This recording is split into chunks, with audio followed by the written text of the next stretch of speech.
माँ तो माँ होती है। रुला देने वाली एक हिंदी कहानी। हेलो माँ, मैं राजू बोल रहा हूँ। कैसी हो माँ? मैं ठीक हूँ बेटे। ये बताओ तुम और बहू दोनों कैसे हो? हम दोनों ठीक है। माँ आपकी बहुत याद आती है। अच्छा सुनो माँ, मैं अगले महीने इंडिया आ रहा हूँ तुम्हें लेने। क्या? हाँ माँ, अब हम सब साथ ही रहेंगे। नीतू कह रही थी माजी को अमेरिका ले आओ, वहाँ अकेली बहुत परेशान हो रही होंगी। हेलो, सुन रही हो माँ? हाँ हाँ बेटे। बूढ़ी आंखों से खुशी की अश्रुधारा बह निकली। बेटे और बहू का प्यार नस नस में दौड़ने लगा। जीवन के 70 साल गुजार चुकी सावित्री ने जल्दी से अपने पल्लू से आंसू पोंछे और बेटे से बात करने लगी। पूरे 2 साल बाद बेटा घर आ रहा था। बूढ़ी सावित्री ने मोहल्ले भर में दौड़ दौड़ कर ये खबर सबको सुना दी। सभी खुश थे कि चलो बुढ़ापा चैन से बेटे और बहू के साथ गुजर जाएगा। राजू अकेला आया था।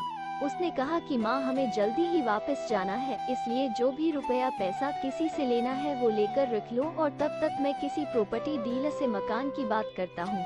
मकान? माँ ने पूछा। हाँ माँ, अब ये मकान बेचना पड़ेगा वरना कौन इसकी देखभाल करेगा। हम सब तो अब अमेरिका में ही रहेंगे। बूढ़ी आंखों ने मकान के कोने कोने को ऐसे निहारा जैसे किसी अबोध बच्चे को सहला रही हो। आनंद फानन और औने पौने दाम में राजू ने मकान बेच दिया। सावित्री देवी ने वो जरूरी सामान समेटा जिससे उनको बहुत ज्यादा लगाव था। राजू टैक्सी मंगवा चुका था। एयरपोर्ट पहुंचकर राजू ने कहा, माँ तुम यहाँ बैठो, मैं अंदर जाकर सामान की जांच और बोर्डिंग और वीजा का काम निपटा लेता हूँ। ठीक है बेटे। सावित्री देवी वही पास की बेंच पर बैठ गई। काफी समय बीत चुका था। बाहर बैठी सावित्री देवी बार बार उस दरवाजे की तरफ देख रही थी जिसमें राजू गया था, लेकिन अभी तक बाहर नहीं आया। शायद अंदर बहुत भीड़ होगी सोचकर बूढ़ी आंखें फिर से टकटकी लगाए देखने लगती। अंधेरा हो चुका था। एयरपोर्ट के बाहर गहमागहमी कम हो चुकी थी। माँ जी किससे मिलना है? एक कर्मचारी ने वृद्धा से पूछा। मेरा बेटा अंदर गया था टिकट लेने, वो मुझे अमेरिका लेकर जा रहा है। सावित्री देवी ने घबराकर कहा। लेकिन अंदर तो कोई पैसेंजर नहीं है, अमेरिका जाने वाली फ्लाइट तो दोपहर में ही चली गई। क्या नाम था आपके बेटे का? कर्मचारी ने सवाल किया। राजू। सावित्री के चेहरे पे चिंता की लकीरें उभर आई। कर्मचारी अंदर गया और कुछ देर बाद बाहर आकर बोला, माँ जी आपका बेटा राजू तो अमेरिका जाने वाली फ्लाइट से कब का जा चुका। क्या?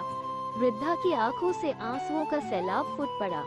बूढ़ी माँ का रोम रोम कांप उठा। किसी तरह वापस घर पहुँची जो अब बिक चुका था। रात में घर के बाहर चबूतरे पर ही सो गई। सुबह हुई तो दयालु मकान मालिक ने एक कमरा रहने को दे दिया। पति की पेंशन से घर का किराया और खाने का काम चलने लगा। समय बीतने लगा। एक दिन मकान मालिक ने वृद्धा से पूछा, माँ जी क्यों नहीं आप अपने किसी रिश्तेदार के यहाँ चली जाए, अब आपकी उम्र भी बहुत हो गई, अकेली कब तक रह पाएंगी। हाँ चली तो जाऊँ, लेकिन कल को मेरा बेटा आया तो यहाँ फिर कौन उसका ख्याल रखेगा। आँख से आंसू आने लग गए। दोस्तों, आपको ये कहानी कैसी लगी कमेंट में बताना। वीडियो को लाइक और चैनल को सब्सक्राइब कर